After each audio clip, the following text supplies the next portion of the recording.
Não, só tela cheia mesmo. Certo. Então tá. Pessoal, boa noite. Para quem não me conhece, eu sou Tamara, sou residente do terceiro ano de terapia intensiva do Hospital Primavera e hoje a gente vai falar sobre princípios de atendimento ao paciente queimado. O foco da aula vai ser realmente a gente falar sobre os cuidados iniciais que a gente precisa ter no paciente queimado e as especificidades, né, desse paciente. Eu não vou me adentrar na parte de curativos, nem tanto assim da avaliação posterior e do acompanhamento das lesões e dos tratamentos, das opções de cobertura, enxerto, porque esse não vai ser o foco e também isso é melhor apresentado talvez em um momento posterior com o pessoal da cirurgia plástica e da comissão de pele. Mas o que cabe, então o foco vai ser urgência e emergência e terapia intensiva, tá? Então, quando a gente fala de grande queimado, né, quem é esse paciente? Primeiro de tudo, a primeira coisa que a gente precisa lembrar é que esse paciente é um paciente vítima de um trauma, tá? A queimadura, independente do tipo, né, do agente causador dela, esse paciente é um paciente que é enquadrado como paciente vítima de um trauma e, além da queimadura, esse paciente pode ter outras lesões realmente de trauma, e isso é uma parte importante da avaliação, né? Como a gente fala, quando a gente está estudando a TLS, perto da TLS, a gente tem que avaliar a cinemática do evento, e isso é importante para a queimadura também, porque pode ser um paciente que veio porque estava em casa cozinhando alguma coisa e isso derramou e causou uma grande queimadura, ou pode ser um paciente que estava a 20 metros de altura, trabalhando na construção civil, bateu num fio de alta tensão e submetido a uma grande fonte de uma alta tensão, né? E caiu de lá e teve fratura, teve lesão hepática. Então, primeiro de tudo, é saber que esse paciente é um paciente também traumatizado, politraumatizado em muitos casos. E quando a gente fala de grande queimado mesmo, a gente está falando de queimaduras de segundo grau, maiores que 15 a 20%. Uma outra coisa é que eu também não especifiquei coisas de crianças, né? Mas essa queimadura maior que segundo grau de 15% de área de superfície corpórea é para crianças. Para adultos é maior que 20%. Queimaduras de primeiro grau não entram nessa classificação, só a partir do segundo grau. E qualquer extensão de uma queimadura de terceiro grau, que eu vou apresentar a classificação para vocês mais à frente, já é considerado também como paciente grande queimado. Geralmente uma extensão maior que 10%, porque geralmente essas lesões elas são subestimadas, né? Você tem às vezes uma pequena lesão na superfície, mas uma profundidade maior.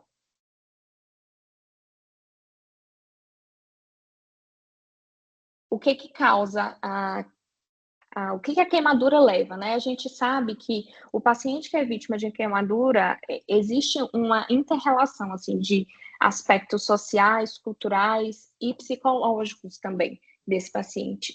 E isso leva, a queimadura em si, o evento, afeta profundamente a homeostase corporal. O paciente é submetido a um estresse fisiológico intenso e isso vai causar repercussão física orgânica, né, que é até pelo quadro do inflamatório que ele faz, mas também repercussões psicológicas e motoras. E o grande queimado, a queimadura em si,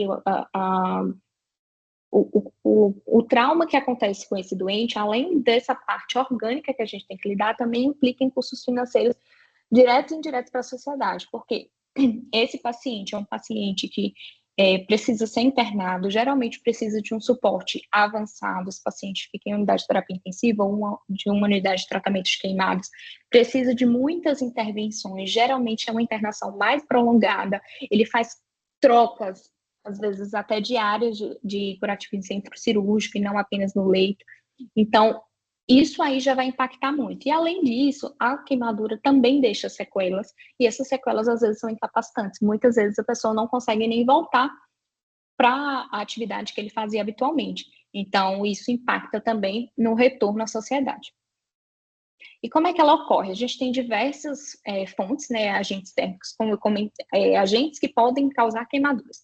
Então, como eu comentei, a gente tem as queimaduras que podem ser desde uma uma escaldadura por um líquido quente, então um café que estava, água que estava fervendo, fazendo café que derrama na pessoa, desde um choque elétrico por um fio de alta tensão.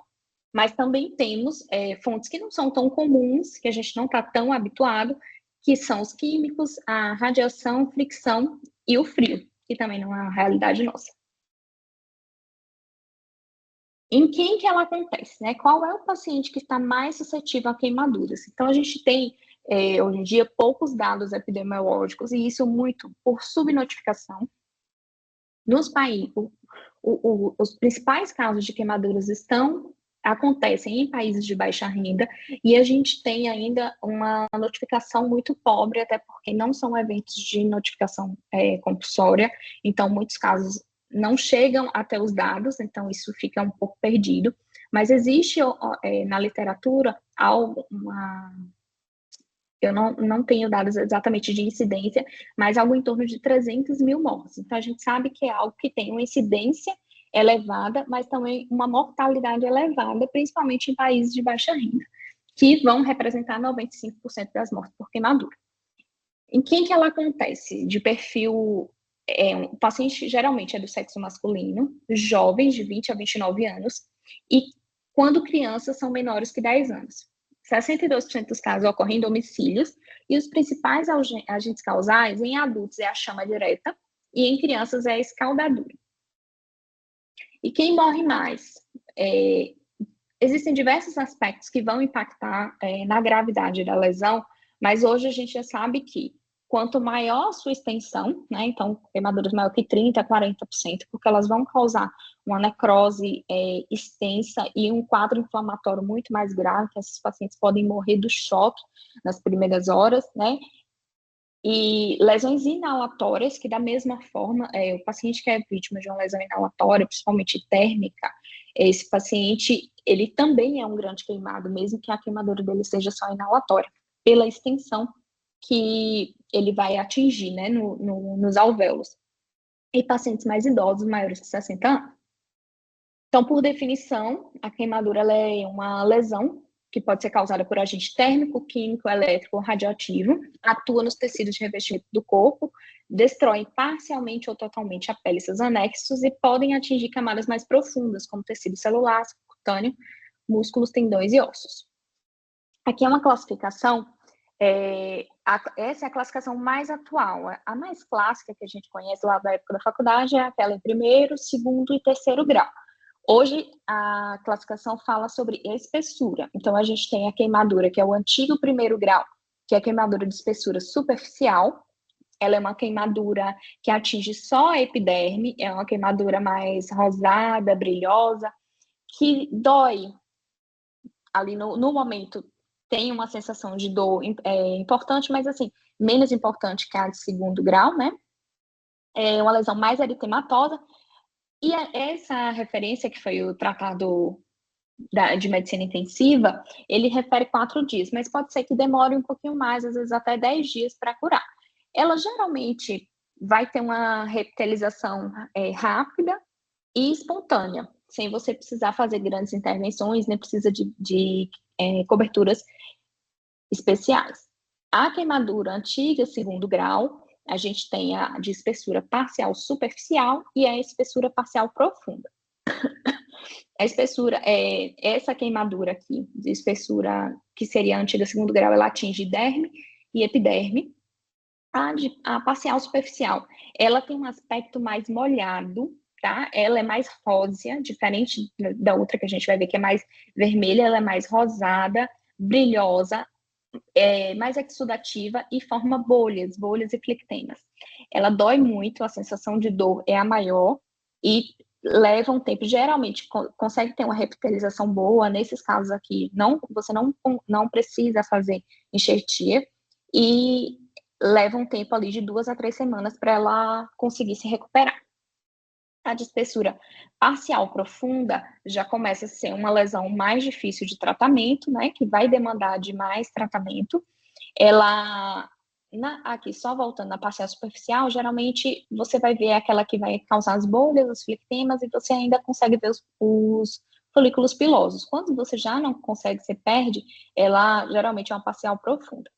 Ela vai ser mais vermelha, mais eritematosa, não tão rosada, mais para seca e menos bolhas. Não, talvez ela não tenha tantas bolhas e pode ter uns aspectos mais esbranquiçados, tá? Pelo quadro de necrose mesmo.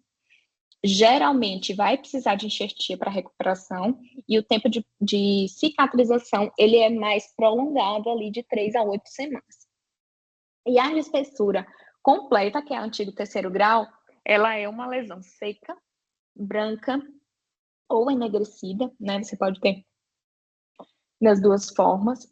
Esse paciente geralmente não tem dor, porque ela atinge as terminações nervosas, né? Então ele não vai ter percepção de dor e em 100% dos casos vai precisar de enxerto para recuperar. Então, por não ter dor, geralmente, assim, para a sensação de dor do paciente é melhor, mas é uma lesão muito pior, que vai deixar muito mais sequela, vai levar mais tempo de recuperação de tratamento, tá?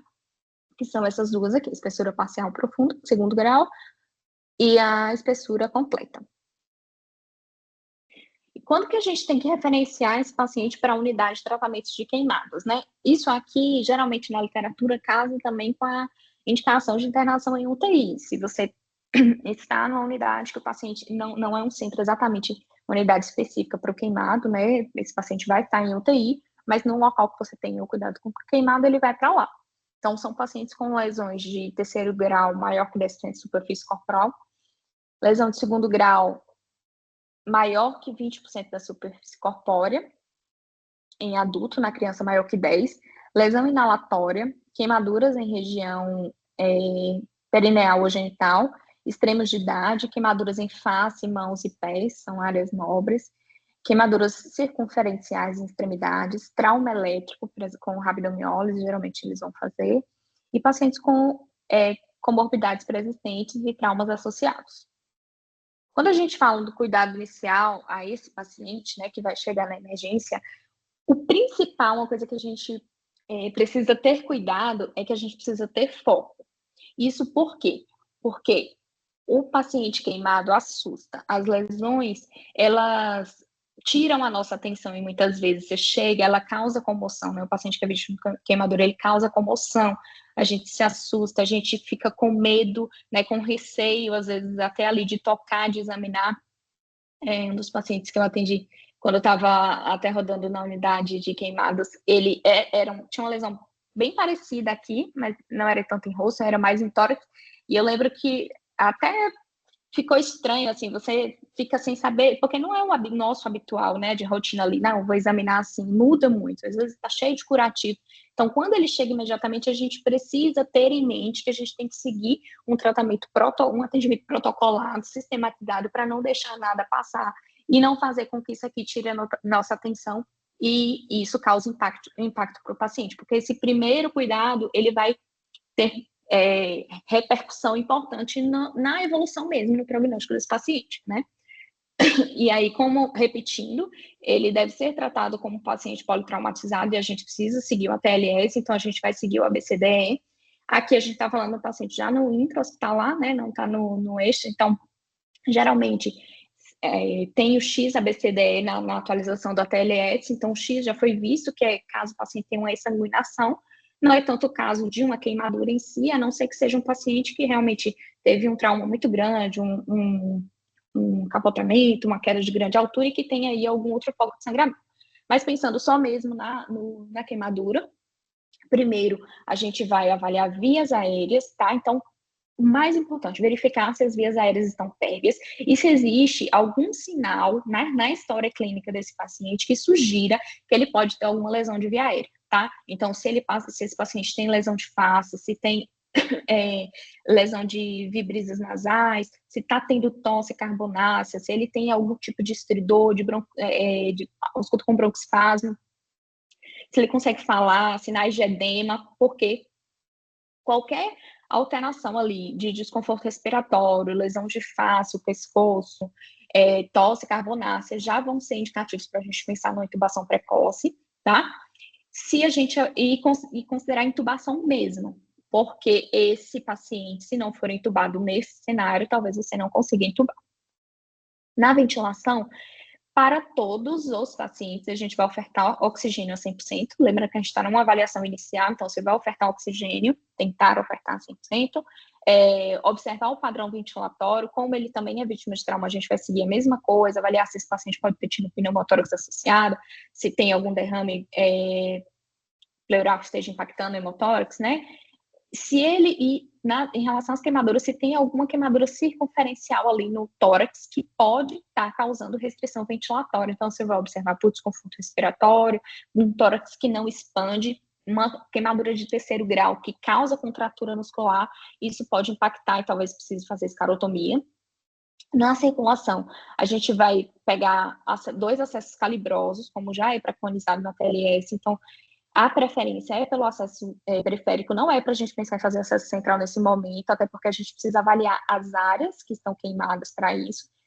E se não for possível o periférico, acesso intraósseo. Reposição volêmica precoce. Geralmente esse paciente já vem do pré-hospitalar fazendo reanimação volêmica. E se não vem, a gente precisa fazer num volume grande. Aqui a gente não calculou superfície corpórea ainda. Então, o TLS traz um valor de 500 ml hora de Ringer lactato. Então, a gente vai fazer uma reposição vigorosa e avaliar a perfusão de extremidades, tá? Porque pode ser um paciente que esteja evoluindo com síndrome compartimental, principalmente nos pacientes vítimas de queimadura elétrica, queimadura de terceiro grau, os pacientes podem fazer síndrome compartimental. E avaliar a necessidade também de escarotomia nessas regiões. No D, descartar trauma craniano, trauma de crânio, trauma cervical e excluir outras lesões esqueléticas associadas, né?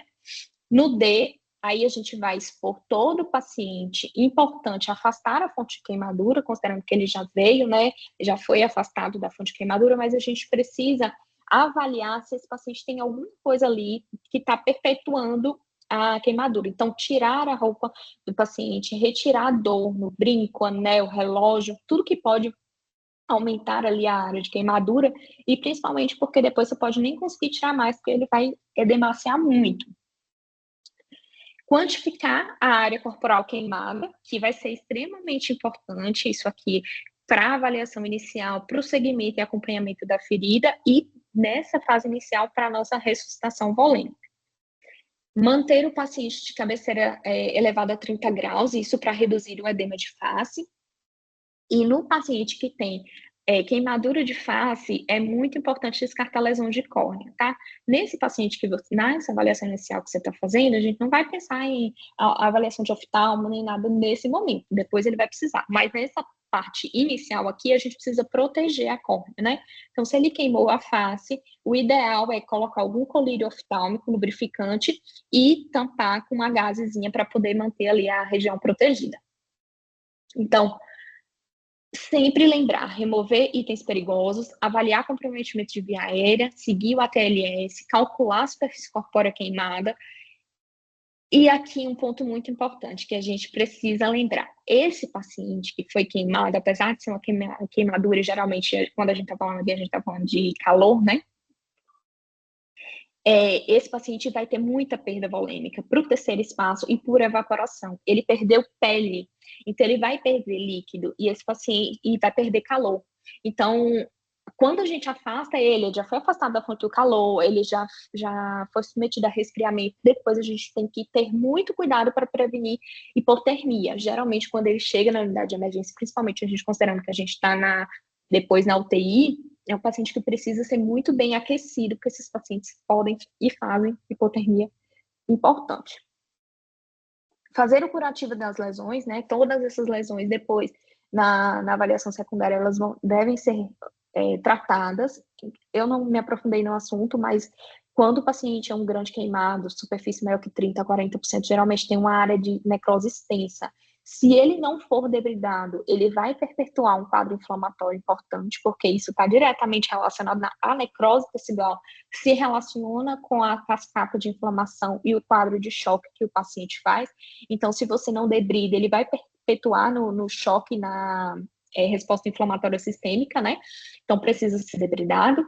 E nas lesões, mas agora esse curativo que a gente fala é fazer uma limpeza grosseira. Então, higienizar, fazer a lavagem ali das lesões, degermar com cloroxidina, degermante, ou sabão neutro, se você não tiver cloroxidina, retirar as bolhas, que isso já é preconizado atualmente, fazer a retirada das bolhas, e algo muito importante, e aqui só não tem indicação para esse paciente fazer uso de antibiótico, tá? Terapêutico, mesmo que seja uma lesão de terceiro grau. Alguns locais têm esse hábito de já começar, se o paciente foi vítima de queimadura de terceiro grau extensa, começa antibiótico. Mas o recomendado é antibiótico tópico, que é a sulfadiazina de prata. É a primeira coisa que a gente vai fazer no atendimento inicial. E na profilaxia de tétano, porque é até conhecida como, eu vi esse termo estudando, que a queimadura é uma lesão tetanogênica, né? Então, você perde a barreira protetora da pele e você cria ali um ambiente que pode proliferar, fazer proliferar o bacilo, né? Então, esse paciente precisa de profilaxia. Se você não tem cartão vacinal, às vezes, talvez você precise fazer a vacinação e o soro, né? Que é o SAT e o VAT que a gente fala. Eu vou falar um pouquinho mais à frente. Como é que a gente vai calcular a área de superfície corpórea? O mais fidedigno é o diagrama de Land e Brauder, que ele avalia e considera a idade. E aí eu vou mostrar aqui para vocês que é essa tabela, que é uma tabela difícil e que muitas vezes a gente não vai conseguir fazer isso no atendimento inicial e rápido, que a gente precisa fazer, tá? Porque é diferente do que a gente está habituado. O diagrama de Land e Brauder é aqui, tá? Aqui é a tabela e aqui são mais ou menos o diagramazinho para a gente acompanhar. Porque é diferente daquela regrinha dos 9 que a gente conhece, né? Então, aqui fica 13 no tronco, no braço 1,5. É diferente do que a gente está habituado. Ele é o mais fidedigno, mas geralmente na urgência, né, no primeiro atendimento, o que a gente vai fazer é o cálculo da regra de Wallace, que é a regra dos 9, em que ele divide a superfície corpórea em múltiplos de 9. E aí, a partir daqui, a gente vai fazer nosso cálculo. Então, a gente tem aqui, é muito mais fácil de lembrar, né? No primeiro atendimento ali. Na cabeça, ele vai pontuar, e aí aqui a gente tem frente e verso, né? A gente tem a região anterior e a região posterior. Então, 4,5 e 4,5, o total totaliza a cabeça 9, o tronco anterior, 18%, posterior, 18%, membros superiores, 4,5% cada um, na região anterior, e a mesma coisa na região posterior. Nas pernas, 9% região anterior e 9% região posterior, e na genitália, 1%, tá? E aí, como é que a gente vai fazer o cálculo? Aqui é um exemplo. Se eu tenho uma queimadura de segundo grau na face anterior do tórax, 18%, e mais o membro superior direito completo. Então, frente e na região anterior e na região posterior. Aí eu faço a soma e eu tenho 27% de superfície corpórea queimada. Esse cálculo aqui, independente, tá? Se for essa regra de Wallace ou se for o diagrama de Land-Brauder, a gente vai utilizar para o cálculo da nossa reposição volêmica das primeiras 24 horas. Então, ela é extremamente importante para isso, tá? E aí a gente faz o cálculo da reposição volêmica pela fórmula de Parkland, que é 2 a 4 ml 2 a 4 ml de fluido, vezes o peso do paciente, vezes a área de superfície corpórea em porcentagem. Alternativa para áreas pequenas. Pode ter, só uma coisa também, pessoal, aqui a gente não entra a queimadura de primeiro grau, tá? Só a partir de segundo grau, para essa conta de superfície corpórea.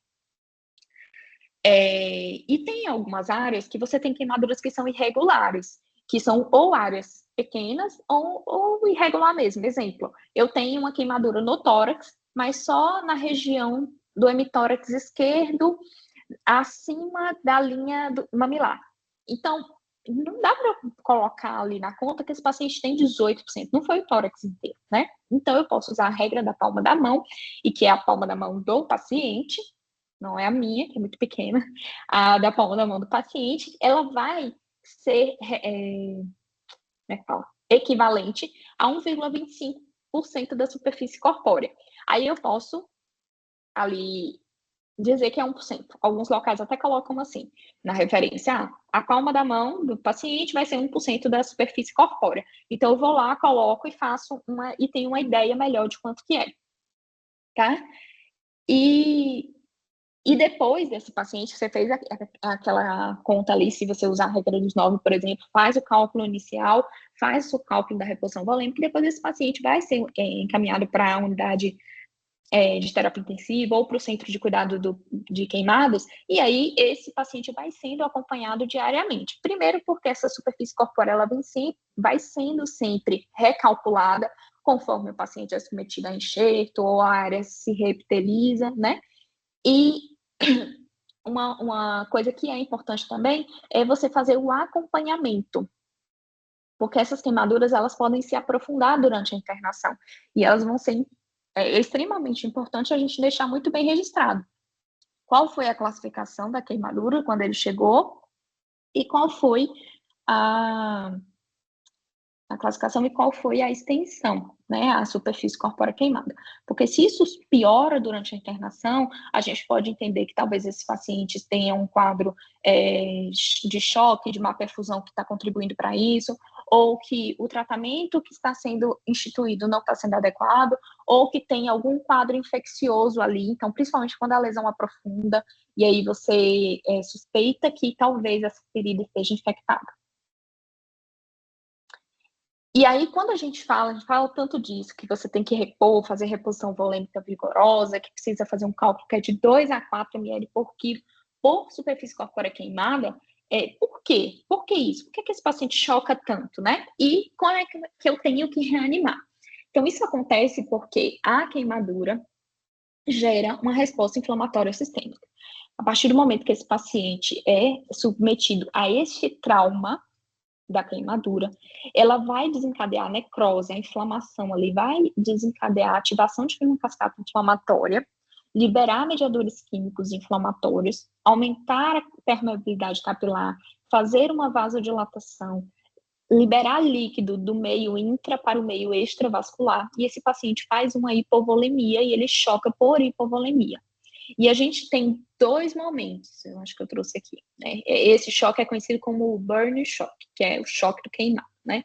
Ele acontece em 2 fases. A gente tem a primeira e a segunda fase, que vocês vão ver que tem perfil de instabilidade diferente na avaliação hemodinâmica.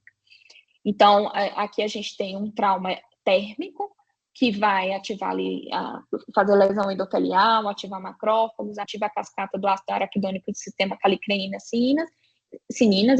Isso aqui é o clássico, que ativa o sistema de coagulação de fibrinolis, vai liberar mediadores inflamatórios, histaminas, prostaglandina, senina, serotonina, que vão levar ao aumento da permeabilidade capilar, com vasodilatação, extravasamento de líquido, e mais dor, recrutamento celular. E se essa queimadura, essa necrose, ela não é cessada, isso aqui continua acontecendo e se exacerbando e piorando o quadro inflamatório do paciente, tá? E aqui são, como eu comentei, da primeira fase, né, são as primeiras 48 horas depois do choque térmico. Você tem toda essa ativação da cascata inflamatória. O paciente inflama, vasodilata, perde líquido para o terceiro espaço e por evaporação também, né?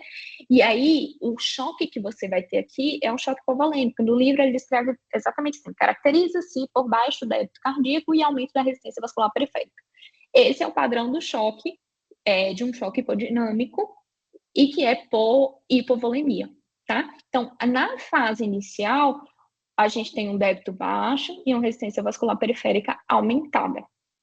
E aqui a gente precisa fazer aquela reposição volêmica vigorosa, né, para que a gente consiga reverter esse quadro e conseguir estabilizar esse paciente. Então, resultado de lesão tecidual, hipovolemia e liberação de mediadores inflamatórios. E isso vai levar a uma hipoperfusão tecidual, acidose lática e disfunção de múltiplos órgãos. E esse objetivo inicial é recuperar a volemia e o desempenho cardíaco. E a segunda fase já é um padrão que muda, diferente. 48 horas após esse choque, o que está acontecendo ali? Você tem toda aquela cascata de inflamação ativada, o paciente vasodilatado, e aí a gente muda o padrão do choque. Ele passa de um choque hipodinâmico, ali por hipovolemia, para um choque hiperdinâmico. É um paciente que vasodilata, que tem resistência vascular periférica baixa e débito cardíaco aumentado, como contratilidade aumentada ali, mas um débito cardíaco alto, né, num paciente vasodilatado com resistência vascular bem baixa. Além Ai, meu fone desconectou aqui. Vocês estão conseguindo me escutar? Eu ouço bem, Tamara. Ah, obrigada. E aí a gente tem, além disso, redução de síntese de proteínas. E isso aqui é uma coisa que pode durar muitos dias, dependendo da gravidade e da resposta inflamatória do doente. Aqui a fórmula, só repetindo, como eu comentei com vocês, e aí fica aquela coisa assim, a gente tem a conta de 2 a 4 ml por quilo de peso. O que eu vou usar? 2 ou 4? Porque dá uma variação grande. Por exemplo, se eu uso 4 para um adulto de 70 quilos com 50% de superfície queimada, eu vou ter 14 litros de volume para fazer em 24 horas. E é muito volume. Então, geralmente, como é que é feito? A gente vai fazer inicialmente com 2. Inicia a reposição com 2 ml por quilo, por superfície corpórea queimada, para as queimaduras habituais, por escaldadura, por chama direta, e 4 para o paciente por queimadura elétrica, porque é uma queimadura muito mais extensa e que causa uma necrose e inflamação muito pior. O quadro todo é exacerbado na queimadura elétrica, então, para a queimadura elétrica, 4. Para as outras, inicia com 2. E aí, a gente vai fazer essa continha de todo o volume que precisa ser infundido. 50% a gente vai fazer nas primeiras horas e 50% nas 16 horas seguintes. O ATLS novo, que é a 11ª edição que saiu esse ano, ele diz para você fazer a conta e dividir para correr em 16 horas, tá? Isso por quê? Porque geralmente, assim, esse paciente chegou, ele já fez um volume inicial, você coloca ali para 8 horas, depois talvez você perde a continuidade do volume que vai fazer para as 16 horas, então é o que é mais rápido a ser feito. Mas assim, de regra básica, de conceito, é que 50% faz nas primeiras 8 horas, 50% nas 16 horas seguintes, tá? E uma outra coisa é que a gente tem que considerar o que foi infundido, porque esse paciente já vem para o hospital, geralmente recebendo alguma coisa, ele vai chegar ali no atendimento inicial e a gente está fazendo um volume enquanto a superfície corpórea não foi calculada, então a gente vai colocar isso que já foi infundido na conta também, tá? Calcula, isso aqui é tudo o que eu preciso fazer no total das 24 horas. E aí a gente vai se guiar se a gente precisa aumentar a reposição volêmica ou não, ou aumentar, ou reduzir, ou manter como está estável, a depender das metas que os livros trazem, por pressão e por débito urinário. Se o paciente está urinando bem e mantendo aqui 0,5 a 1 ml quilo hora, ou mantendo a PAM acima de 70, entende-se que você não precisa aumentar. Se o débito urinário está baixo, você vai aumentar o volume.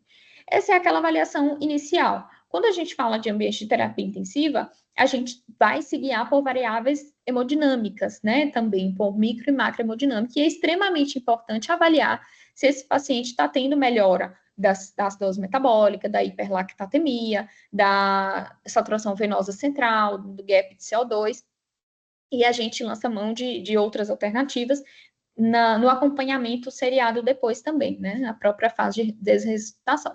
Mas isso aqui é o que a gente tem preconizado para o atendimento inicial. E quando a gente está fazendo essa reposição, é extremamente importante acompanhar. Não é assim, o paciente chegou, eu fiz o que tinha que fazer, entubei, calculei a superfície corpórea, fiz o curativo, o tratamento ali das lesões que precisava ser feita e calculei que ele precisa receber 10 litros de volume, já fiz 5, deixei 5 para as próximas 16 horas e pronto. Não é. É um paciente que precisa ser visto de hora em hora, você precisa acompanhar ele realmente no beira-leito e atentar se essas variáveis de micro e macrohemodinâmica estão melhorando.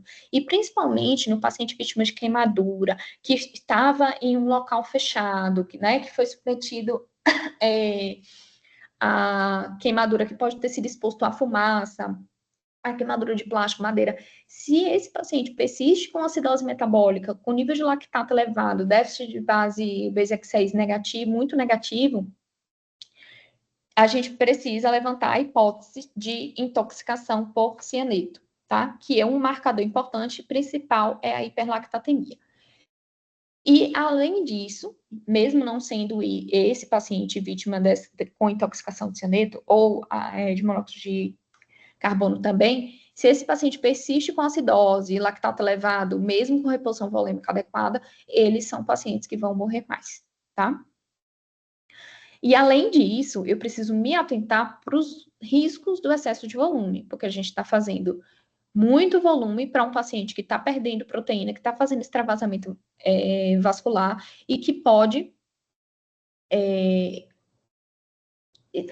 que está exposto aos riscos desse excesso de volume, que são congestão pulmonar, síndrome compartimental das extremidades, edema de alça intestinal, que pode atrasar a nossa dieta, fazer gastroparesia, ilho metabólico, e um ponto muito importante que é a hipertensão intraabdominal com síndrome compartimental. Então, essa pressão intraabdominal, isso o livro da AMIB traz e o ATLS também traz, que a gente precisa monitorar a pressão intraabdominal a cada 6 horas durante a fase de reanimação. Nem todos os lugares vão ter, mas esse é um ponto importante. E essa pressão abdominal, a síndrome compartimental, também é um diagnóstico diferencial do paciente com choque que não melhora, que eu estou fazendo reposição volêmica adequada e ele não atinge o débito urinário que deveria atingir, continua chocado, continua com lactato elevado, esse paciente pode estar fazendo síndrome compartimental abdominal. Agora a gente vai para um outro ponto, que são as lesões inalatórias, né? São lesões, a lesão inalatória, ela pode ser ocasionada por lesão térmica, né? Pelo calor. Às vezes esse paciente ficou no ambiente ali da fumaça, às vezes ele não tem aquele quadro de expectoração carbonácea, mas ele teve o contato com vapor quente e isso causa uma lesão importante. E se a gente considerar agora eu me esqueci se é um campo de futebol ou se é um campo de tênis, mas a extensão dos nossos alvéolos, né, ele abrindo, ele ocupa mais ou menos o território ali de um campo de tênis ou futebol, a gente já tem noção do impacto que isso vai causar. Da mesma forma que eu tenho na pele, uma superfície corpórea grande ali de queimadura que causa lesão, que causa toda essa resposta inflamatória sistêmica, se isso acontece mesmo que só no pulmão e ele não tenha grandes queimaduras na pele, na superfície, esse paciente também é um grande queimado e é um paciente que vai ter uma resposta inflamatória muito grande. Os sinais de lesão ali por inalação são queimadura que vão ligar o nosso alerta, né? Queimadura de face significativa, estridor, fuligem na boca, no nariz, expectoração carbonácea e paciente que foi resgatado de local fechado. Então, o contato térmico vai causar um dano direto à mucosa. A gente vai ter uma lesão inflamatória local, descamação superficial, ruptura do epitélio traqueal. E esse paciente está sob risco importante de ter uma síndrome de desconforto respiratório agudo. Geralmente são pacientes que vão fazer. E são pacientes mais suscetíveis a processos infecciosos também, justamente por essa quebra de barreira de lesão ali no epitélio, tá? Fumaças e gases tóxicos, né, vão causar hipóxia tecidual grave. E aí, essas lesões causam lesão inflamatória, que vão fazer edema, broncoespasmo e atelectasias, redução do surfactante e a própria lesão predisposição à infecção, como eu comentei. De diagnóstico, sempre pensar na exposição, tá? Qual foi a forma como esse paciente, a cinemática do evento, né? Como aconteceu a queimadura, qual foi a queimadura e onde esse paciente estava. Principalmente ambiente fechado. Queimaduras face, víbrices nasais, cílios, orofaringe, rouquidão, estridor, tosse. E para esse paciente aqui, a broncoscopia vai ser o padrão ouro para avaliar a via aérea. Mas a broncoscopia só deve ser realizada depois que você estabilizou o paciente. Exames complementares. Aqui é para a gente avaliar a possibilidade ali dessas intoxicações, né? O paciente que inalou gases tóxicos, então pode fazer intoxicação por monóxido de carbono, e aí a gente vai fazer o diagnóstico pela dosagem da carboxiemoglobina. E aqui coloca a dosagem de cianeto, mas na verdade a gente vai muito mais pela clínica e por aquela avaliação ali, paciente grave, instabilidade hemodinâmica, que tem hiperlactatemia mantida. Tratamento. Aqui ele está falando basicamente intoxicações, carboxiemoglobina, a intoxicação por monóxido de carbono, a gente vai ofertar esse paciente oxigênio a 100% e considerar a câmara hiperbárica. E na intoxicação por cianeto, o reversor é a hidroxicobalamina, que a gente vai fazer uma dose, 5 gramas endovenoso, e ele vai quelar o cianeto e transformar em cianocobalamina, que vai ser eliminado pelos rins. Sempre antecipar a intubação orotraqueal, tá? Se esse paciente tem edema de via aérea, se tem qualquer preditora ali, principalmente lesão de face, lesão de pescoço, estridor, rouquidão, dispneia, tá? Questão de tosse, desconforto. E existe ali um conceito, alguns trabalhos, eles trazem, assim, questionamento. Devo fazer a broncoscopia antes e depois intubar? Mas que se sabe, não. Você tem que garantir intube e depois, quando esse paciente estiver estável, ele vai ser submetido à broncoscopia, tá? Que aí vai fazer uma limpeza e uma depuração das secreções. Esse paciente é exposto a essas intoxicações, como eu já comentei. Na intoxicação por monóxido de carbono, a gente vai fazer o diagnóstico pela carboxiemoglobina. Geralmente você faz alguns gasômetros, né? Você faz a gasometria e alguns gasômetros conseguem fazer a leitura. Geralmente isso aqui é menor que 1% e valores maior que 10% estão relacionados à intoxicação, 10% sintomas leves, 20 a 30 sintomas moderados, maior que 30 a 40, geralmente pacientes muito graves, comatosos. Esses pacientes podem ter uma superestimação da oxigenação pela oximetria de pulso, né? Então, a gente vai fazer também a suspeita pela gasometria. E de clínica, um paciente hipoxêmico grave, geralmente com alteração do sistema nervoso central, cefaleia, confusão mental, que teve crise convulsiva, ou que estava numa queimadura, num local fechado, inalou fumaça, chega sonolento, rebaixado, comatoso. É um paciente que você vai suspeitar de intoxicação com monóxido de carbono. E você vai ofertar oxigênio a 100% o mais precoce possível. Fatores que estão relacionados a pior prognóstico, né? Ou a piora da intoxicação.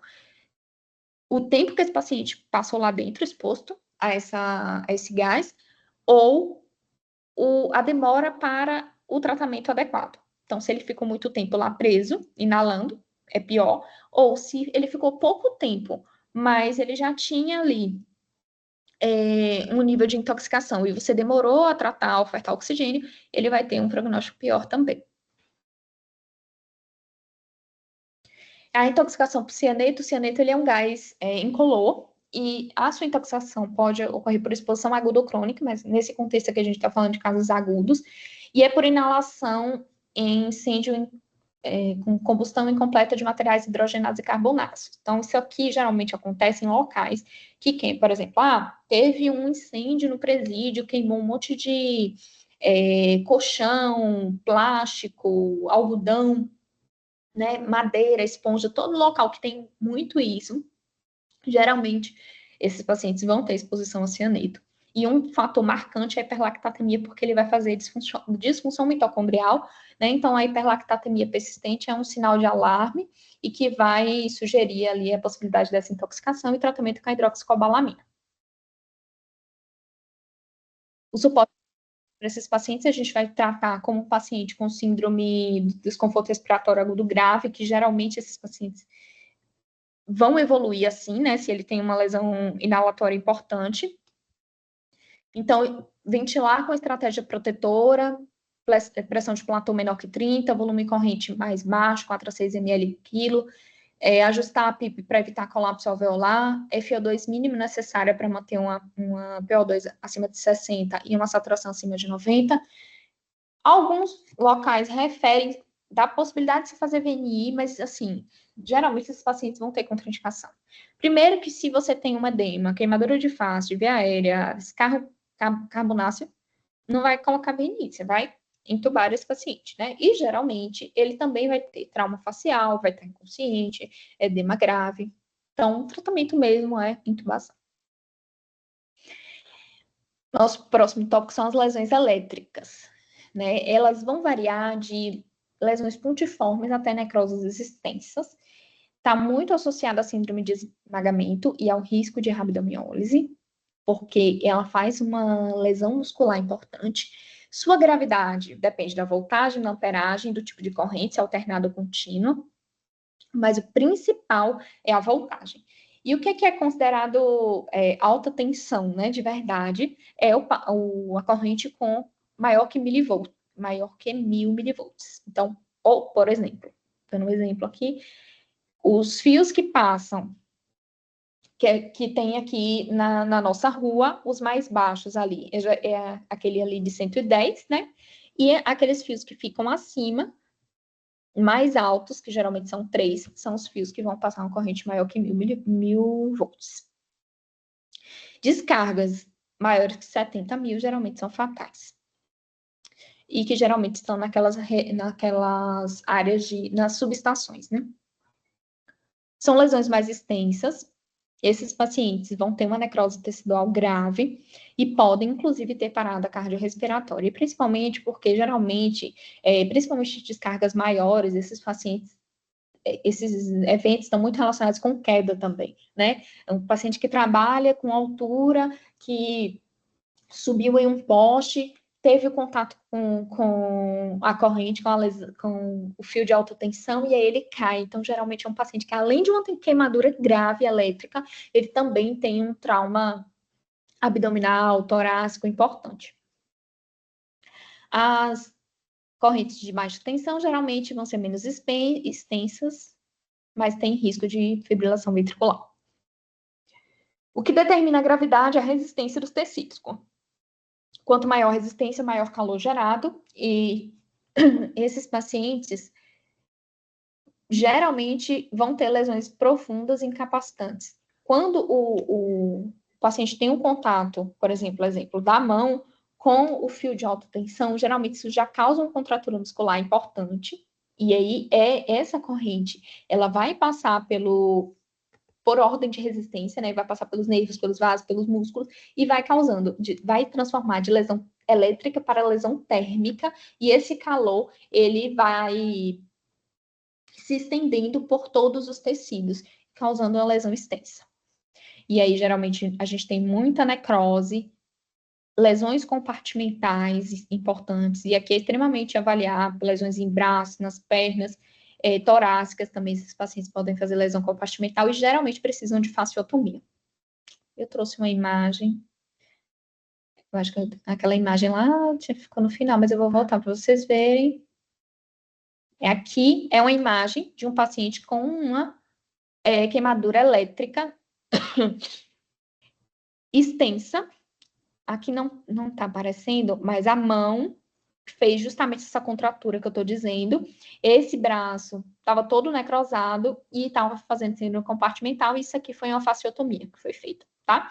E aqui a gente consegue ver esse músculo mais pálido, né? Tendendo a ficar esbranquiçado. Isso aqui indica necrose muscular.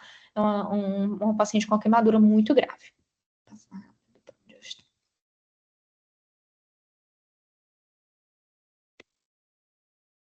Outra coisa que pode acontecer e que geralmente ocorre nesses pacientes vítimas de queimaduras elétricas é a rabdomiólise por destruição de músculo esquelético, liberação da mioglobina, que vai ali causar uma necrose tubular e disfunção renal. O que é marcante é aquela urina escura, né, cor de Coca-Cola, que sugere mioglobinúria, e o tratamento também é hidratação agressiva. E aqui a nossa meta é manter um volume maior ainda de diurese. Nesse paciente que eu vou fazer hidratação volêmica rigorosa, a gente deve manter um débito urinário maior que 100 ml hora. Em alguns casos, não é o que a gente vai fazer no início aqui para esse paciente, claro, mas um paciente que está evoluindo ali nas 48 horas, depois do segundo, terceiro dia, com a rabdomiólise importante e que não está atingindo o fluxo urinário, às vezes você precisa, para atingir o fluxo urinário, fazer diurético, para manter o fluxo e evitar que essa mioglobina se deposite nos túbulos renais e cause essa disfunção renal aguda, tá? A alcalinização da urina, ela é contraditória, mas essa literatura que eu trouxe, que também foi tratada na MIB, ela fala que é uma possibilidade de se fazer, então você faria no paciente que tem o rabdomiólise importante, além da hidratação, uma solução bicarbonatada de manutenção para manter um pH urinário maior que 7. Evitar nefrotóxicos. Se o paciente é tratado precocemente, geralmente ele tem um bom prognóstico. Terapia nutricional é algo que a gente vai fazer ali depois da evolução daquele paciente, né? O ideal é que seja o mais precoce possível, idealmente ali nas primeiras 24 horas, mas esse paciente tem que estar estável, né? Ele não pode estar extremamente chocado, com distensão abdominal grave, ele precisa ter passado pela fase de estabilização e estar melhor para a gente iniciar. Mas é um momento extremamente importante, é algo que é um dos focos principais do tratamento do grande queimado, porque esse paciente é hipermetabólico, ele perde muita proteína, ele perde muita massa muscular, ele tem um catabolismo extremamente aumentado e a gente precisa focar nessa recuperação. A via nutricional de escolha é a enteral.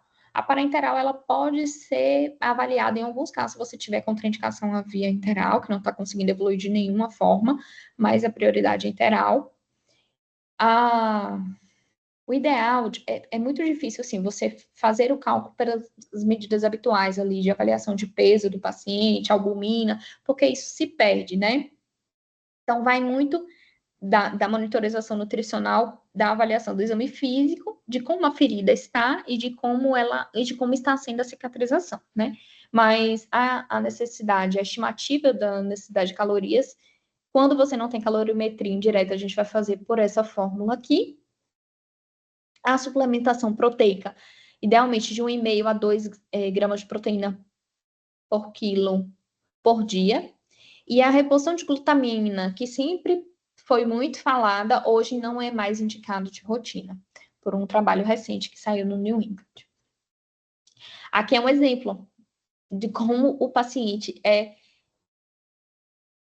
tem um catabolismo importante, né? Hipermetabólico. Esse paciente desnutre muito fácil, fica emagrecido. O paciente vítima de uma queimadura grave, com internação prolongada, com infecção associada ao processo de sua internação e que fica muito desnutrido. Isso aqui é mesmo mantendo um aporte calórico importante conforme o calculado para ele, mas ele perde muito.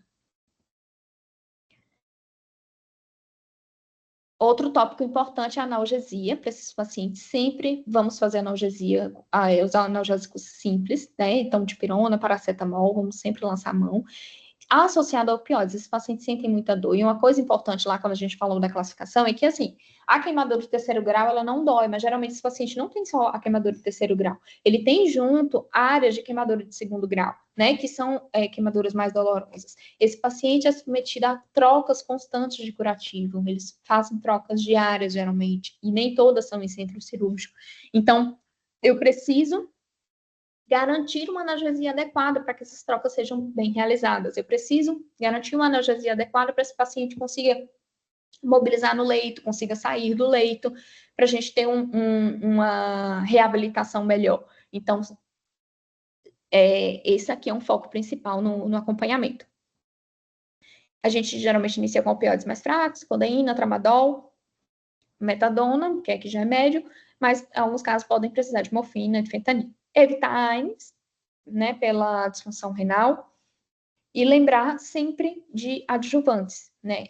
Esses pacientes podem, muitos, fazerem dor neuropática, e uma outra coisa que eles fazem muito também durante o processo de cicatrização é prurido, e alguns adjuvantes, como por exemplo a gabapentina, podem contribuir para a melhora disso. Então, vai ser útil para a melhora da dor neuropática, para reduzir a necessidade de opioide, reduzir o prurido. A mitriptilina também é muito usada, e os ansiolíticos para ajudar a reduzir medo, ansiedade, melhorar sono. Um outro fator, como eu comentei, são pacientes que geralmente têm esses pacientes vítimas de queimadura, muitos têm uma vulnerabilidade social importante. E outra coisa que a gente precisa avaliar muito é o risco desse paciente. Muitos casos de queimaduras podem estar relacionados à tentativa de suicídio, né, de autoextermínio, e também podem ser pacientes que são dependentes de substâncias, de álcool, de drogas ilícitas, e a gente precisa estar atento para a possibilidade de abstinência e tratar isso de forma aguda, evitar delírio nesses pacientes.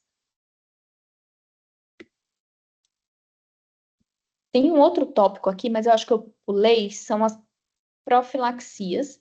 Todo paciente grande queimado precisa receber profilaxia de lesão aguda de mucosa gástrica, né? Então, IBP para eles, e profilaxia de tromboembolismo venoso. Então, eles vão receber também a heparina, seja ela heparina não fracionada ou enoxaparina. A gente só vai suspender ali próximo ao procedimento de debridamento, caso ele vá fazer, porque o debridamento costuma sangrar muito, você faz antes, tira antes. Mas, de forma de regra geral, a gente tem que sempre que lembrar, é um outro tópico importante para a prescrição diária desses pacientes, são essas profilaxias. Controle de infecção, durante a internação, são pacientes que geralmente vão ter uma internação mais prolongada, muitos vão infectar, e aqui é importante que a gente lembrar, assim, não começar de forma intempestiva, porque foi um paciente queimado, queimadura de terceiro grau, e começar intempestivamente antibiótico. O antibiótico profilático, ele está indicado ali, profilático para antes dos procedimentos, né? Deixa eu ver, acho que eu coloquei aqui. Profilaxia antes dos procedimentos cirúrgicos, de enxertia, mas não é de rotina antibiótico terapêutico mesmo, né? O que a gente faz é aquele curativo nas lesões que tem antimicrobiano tópico ali, mas sistêmico não. A principal causa de morte em paciente queimado, né, 85% das mortes vão estar relacionadas a processos infecciosos, medidas preventivas que devem sempre acontecer para todos os pacientes, higienização adequada das mãos, cabeceira elevada, aqui no caso para prevenir PAV, e reduzir o uso de dispositivos invasivos, tá? Então, sempre na rotina, no acompanhamento diário, avaliar se esse paciente pode sair da sonda vesical de Demoro, se esse paciente pode sair da ventilação mecânica, né, tá pronto para ser estudado, se esse paciente pode sair do catéter venoso central, avaliação clínica diária em relação aos parâmetros laboratoriais e clínicos, e os principais focos são pulmonar, corrente sanguínea e a ferida. Como suspeitar, né, da ferida infectada? Esse paciente vai estar tendo alguma demonstração ali de processo infeccioso, pode ser que ele tenha alguma área próxima de celulite, mas é uma ferida que vai ficar mais exudativa, que pode ter pontos de petequias, né, área de celulite ao redor, é uma ferida que se aprofundou e que está aumentando ou que não está melhorando e que aí a gente suspeita que talvez ela esteja infectada. Para o diagnóstico, a gente vai fazer a biópsia da ferida, a gente faz a cultura de um fragmento ali da ferida. SUAB é apenas para avaliar a colonização, não dá diagnóstico, tá?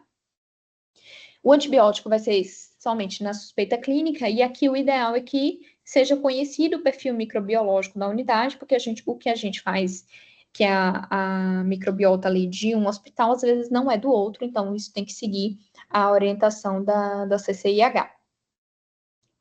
E justamente, geralmente, as unidades de tratamento de queimados são unidades fechadas, né, em que eles fazem um controle do perfil ali de resistência do que eles têm lá. E, geralmente, isso é separado do hospital, do restante do hospital. Gente, eu acho que o meu slide de profilaxia de tétano não entrou, mas como é que a gente faz? Para os pacientes, todo paciente, a gente tem que lembrar, né, da vacinação, avaliar o calendário vacinal para a profilaxia de tétano, a limpeza das feridas, fazer o VAT, que é a vacina antitetânica, e para ferimentos profundos ou contaminados, para ferimentos mais graves, a gente vai indicar também o SARO, que é o SAT, que é o soro antitetânico. De considerações finais que eu trouxe, sempre lembrar que o paciente queimado envolve uma situação clínica muito complexa, além puramente da lesão cutânea, que ele vai demandar um tratamento prolongado e multidisciplinar. A gente tem o papel do intensivista e junto ali da equipe multi. E o papel dessa equipe é fazer um suporte clínico cuidadoso, minimizar as disfunções orgânicas desse paciente e as sequelas que ele pode ter. E o objetivo final é reduzir a morbidade, reduzir a mortalidade e garantir a reintegração social desse indivíduo. Aí eu trouxe aqui 2 fotinhas de alguns pacientes que eu acompanhei na unidade de queimados. A gente tem aqui um paciente que foi que eu mostrei, desnutrido, mas que teve uma queimadura grave, teve infecção, teve internação prolongada, mas aqui já estava na fase de reabilitação pré-alta. E aqui a gente tem um paciente também queimado grave, elétrico, com uma lesão grave em membro superior, com um trauma abdominal, trauma hepático, trauma renal, e que teve que passar por uma amputação, por uma lesão grave que não conseguiu ser revertida apenas com a fasciotomia, mas também na fase de reabilitação, planejando voltar para a sua vida diária. Aqui não dá para ver porque eu tive que proteger o rostinho dele, mas ele estava sorrindo, apesar dos pesares. Ele então, perdeu muito peso, Tamara, meu Deus. É o quê? Ele perdeu muito peso, esse buchinho já foi, esse buchinho não existe mais não. Ai, peraí, parar de compartilhar.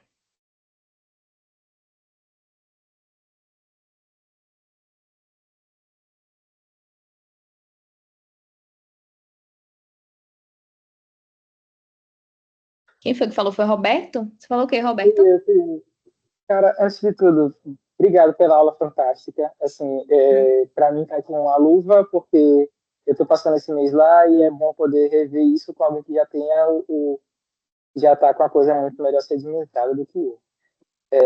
Eu falei que o nosso paciente ele daquela foto da esquerda, ele está muito mais magro por conta do catabolismo associado, né?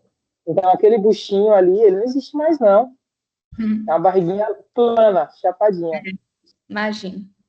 Né? E aí, assim, essa questão da nutrição, ela é muito desafiadora mesmo, Tamara. Porque, assim, nesses pacientes de grande queimado, a gente precisa ter uma interlocução muito quente, muito próxima com a pessoa da nutrição. Porque é um trinômio que é muito difícil, né? Assim, você conseguir. O paciente tem um aporte muito grande nutricional que ele demanda, né? Ele vai estar com frequência, assim, ele não vai, é muito comum que o grande queimado não tenha condição alguma de atingir essa meta mesmo com a suplementação por via oral, e ao mesmo tempo, muitas vezes esses pacientes precisam de dias frequentes do centro cirúrgico. Então, eles vão estar submetidos a trauma que vai gerar aumento do catabolismo, e ao mesmo tempo a gente vai ter que deixar isso com frequência em jejum, né? Mesmo que o pessoal lá, por exemplo, aqui na UTP, o pessoal é muito apegado ao ERAS, né, para poder abreviar o tempo de jejum, mas com frequência a gente precisa ter uma interlocução muito próxima com o pessoal da MTN para poder fazer ajustes de taxa de infusão de dieta, para poder tentar garantir um mínimo, assim, garantir minimamente atingir a meta nutricional do paciente, porque senão também as feridas não fecham, né? E aí todos os desfechos vão piorando a partir daí. Então, essa questão da nutrição, acho que talvez tenha sido o rodízio da residência que mais me deixou atento ao suporte nutricional dos pacientes até aqui, porque realmente a demanda é muito mais complexa do que em outros tipos de pacientes assim, que eu convivi até agora. Isso, geralmente é uma coisa que a gente não... Assim, a gente discute no nosso dia a dia, nutrição no geral do paciente crítico, mas realmente quando eu passei pela experiência de ficar ali um mês no acompanhamento, que é uma imersão, né? Você vê só esse perfil de paciente, de ver como é importante e você precisa revisar. Não é diferente, é complexo, é mais do que um paciente clínico normal. E, geralmente esses pacientes fazem muita disfunção gastrointestinal também, eles fazem gastroparesia, fazem edema de alça, né? Naquela fase ali inicial, intolerância, e que geralmente, às vezes, para você suprir a meta, você nem deixa só com via oral, não é a rotina nossa, né? O paciente na UTI, geralmente, tá comendo, vamos tirar a sonda nasoenteral. Geralmente é o paciente que você precisa deixar com sonda para você conseguir atingir realmente a meta calórica, né? Pois é, o paciente que passa de 25% de área de superfície corporal queimada, de 20%, ele facilmente vai precisar de 3.000, 3.300, 3.500 quilocalorias por dia, né? E aí tem que ser suporte nutricional, com dieta enteral, com um aporte de emulsão lipídica à parte, e a dieta tem que ser hipercalórica, para poder a gente conseguir, às vezes, naquele período de 12, 14 horas que o paciente está recebendo dieta, entre esses intervalos de debridade, conseguir que ele atinja minimamente o aporte dele, né? Então, acho que isso assim, me tocou bastante nos primeiros dias aqui, lá nessa vivência lá.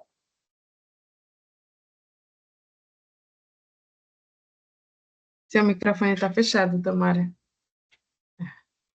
Alguém tem alguma pergunta, quer fazer algum comentário, alguma observação?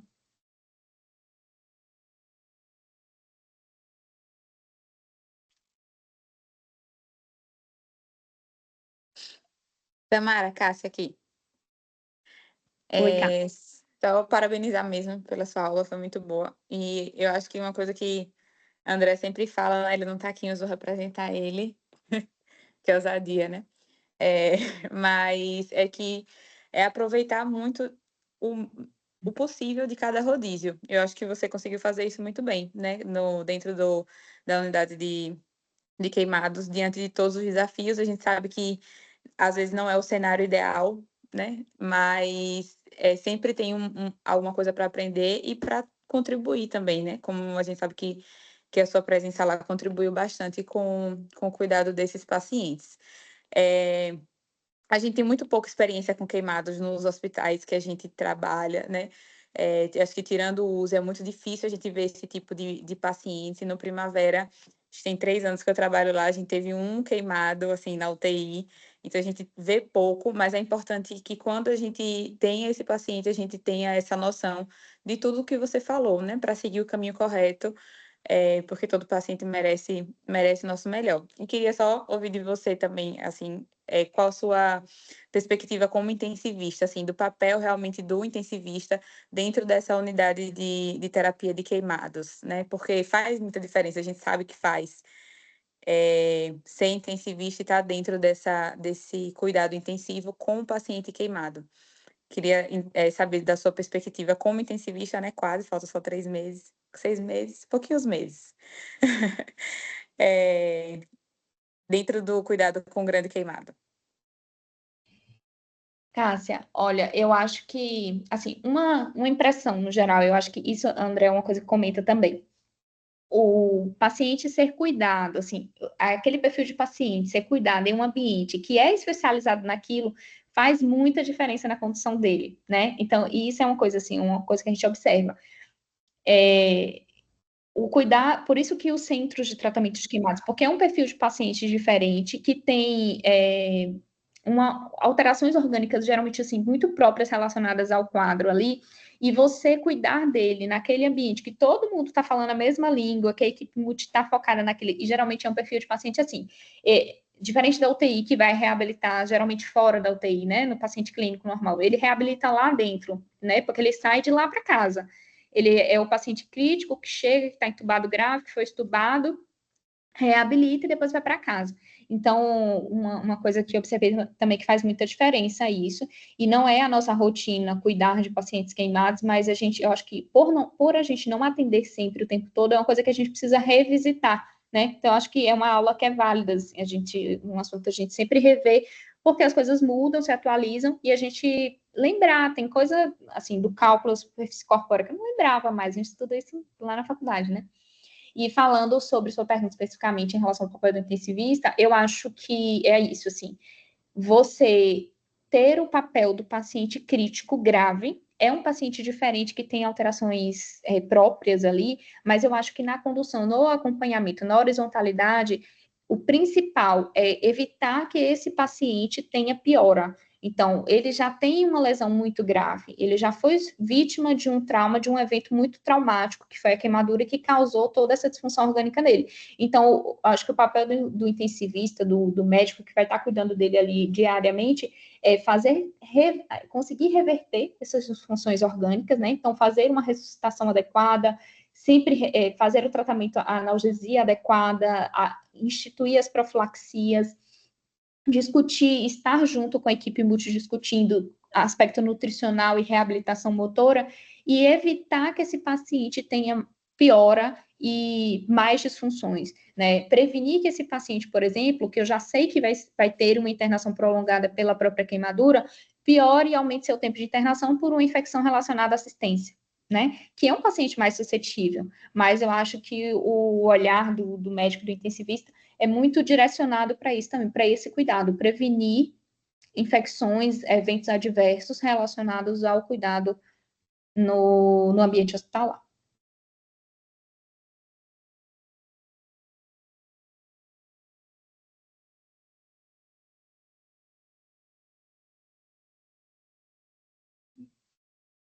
Tamara, eu vou só dar uma olhada se alguém colocou alguma coisa no chat para você. Aí, não, Cássia colocou muito bom. Pessoal, se alguém tiver mais alguma dúvida, alguma pontuação, podem ficar à vontade. Quem não tiver microfone, quiser colocar no chat, a gente dá uma lida aqui. Tá tranquilo, né, Tamara? Teve Aproveitar lista para de agradecer. presença? Eu não vi a lista, se teve. Eu coloquei no chat já, mas eu vou colocar novamente. Coloque, por favor, que eu não peguei. Pronto. Aproveitando, gente, reforçando aí a lista, principalmente para quem é do Hospital Primavera, desculpa, da Rede Primavera, assinar a lista que está aí no chat. Maila colocou muito orgulho, maravilhosa. Maila, saudade de você. Aproveite por aí. Tamara, parabéns pela aula, Saudade, foi muito Emília. boa. Oh, cheiro, amor. Tamara, parabéns pela aula, muito boa. Queria agradecer também para a André, que não está aqui, Fernanda Galotti, mas que deram um pontapé também para que essa aula acontecesse. Você está aí já quase formando. Já vamos entrar nos preparativos da sua formatura junto com Maila. Obrigada pela aula, viu? Foi muito boa. Por nada, eu que agradeço. Muito obrigada e até a próxima. Até. Um cheiro. Tchau, tchau, pessoal. Boa noite.